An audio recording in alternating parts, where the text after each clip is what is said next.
Welcome back, everybody. Thank you for watching another video. Tonight I want to share with you all of the things I learned about playing the violin after just one day.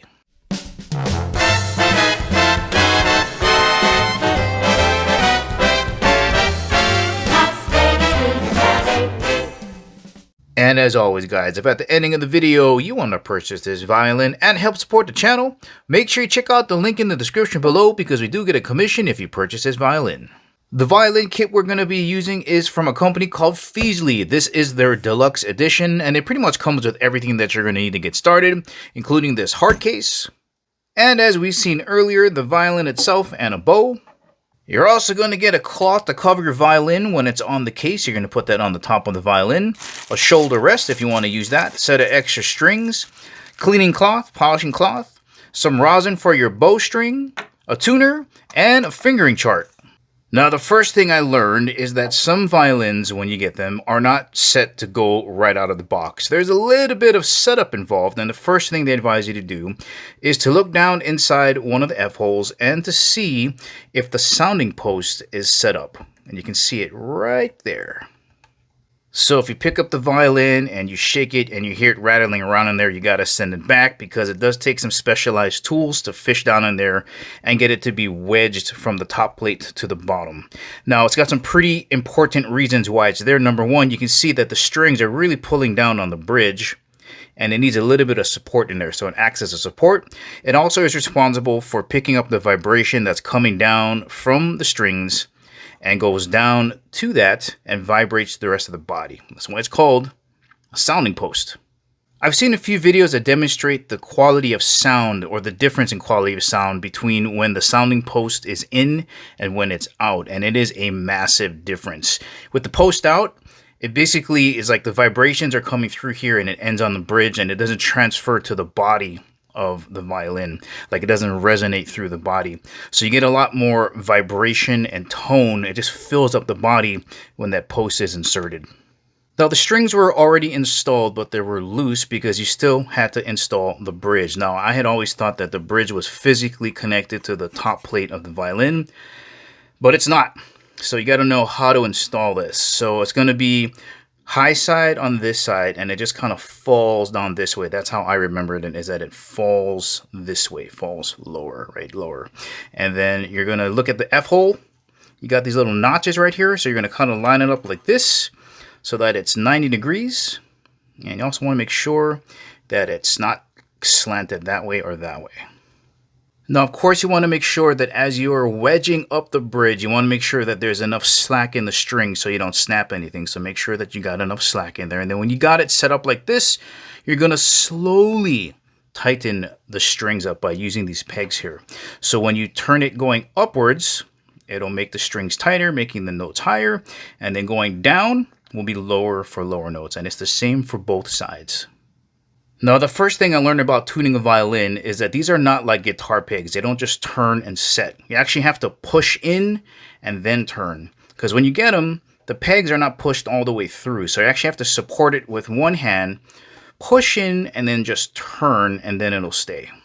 Now, the second thing I learned about tuning a violin is that, just a micro's worth of turning will affect what this sounds like. So if you can just get it in the general area, you're going to use these fine tuners down here, and you're going to treat it like a volume knob on a radio. Right, righty-tighty to make it go higher or tighten, and then lefty-loosey. And that's going to be a lot easier than trying to just tune it from up here. Next up, you got to set up your bow. Now, from what I read online, you want to make sure that there is a slight curvature here, and that right in the middle of the bow, you have enough space to fit a pencil. And the last thing you want to do is rosin up your bow, because without this rosin, these strings won't grip onto the strings on the violin. I then have to take some sandpaper here to kind of rough it up a little bit. Otherwise, I would have been here for days because this rosin was really hard. Now, the first thing I want to point out when you actually start playing the violin for the first time, and now these things don't weigh very much, but when you're trying to get into that proper position, after like 10 or 15 minutes, your shoulders and your arm and your wrist start to get really tired, and it's not very comfortable. I don't care if you use the shoulder rest. This is not a natural position. Also, this thing right here is not actually a chin rest. It's more like a jawbone rest.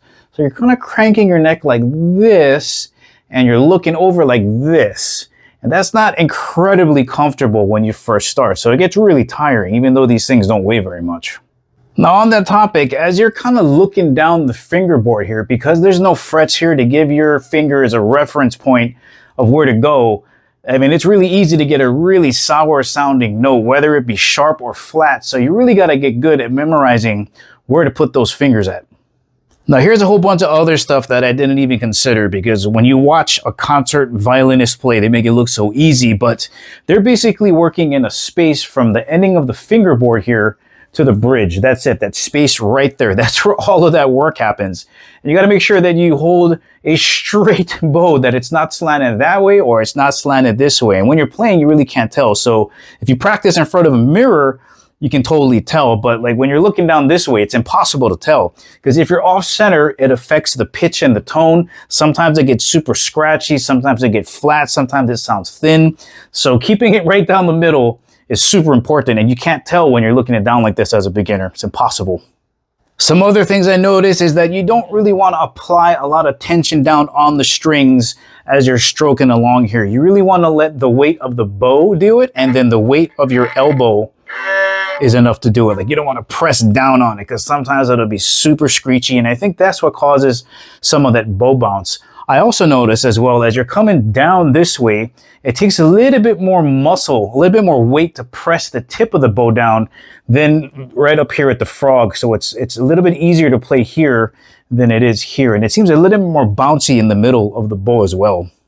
And the last thing I want to bring up, just like anything else, if you are tense, it's going to ruin everything that you're doing over here, especially in your bow grip. So if you kind of keep the wrist firm, but not so stiff, and your shoulders kind of relaxed, it helps you really keep a nice consistent note.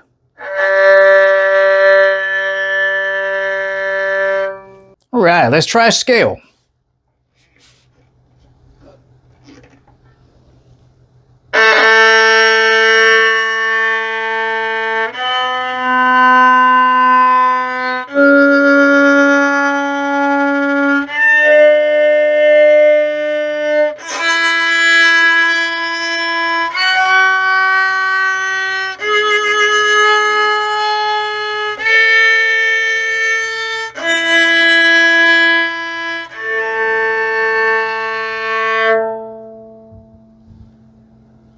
Not horrible, right? But what if we tried to speed it up a little bit?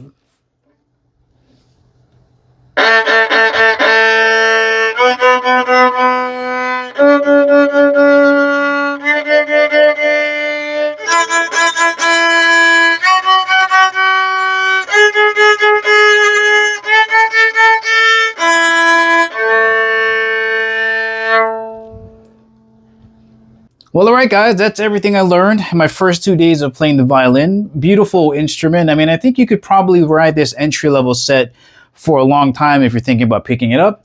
And like anything else, if you put the effort into it, a couple hours a day, over a year's time, I think you can get pretty good. Well, all right, guys, this is the ending of the video. I hope you found it useful. Thank you for tuning in. I'll catch you guys in the next video.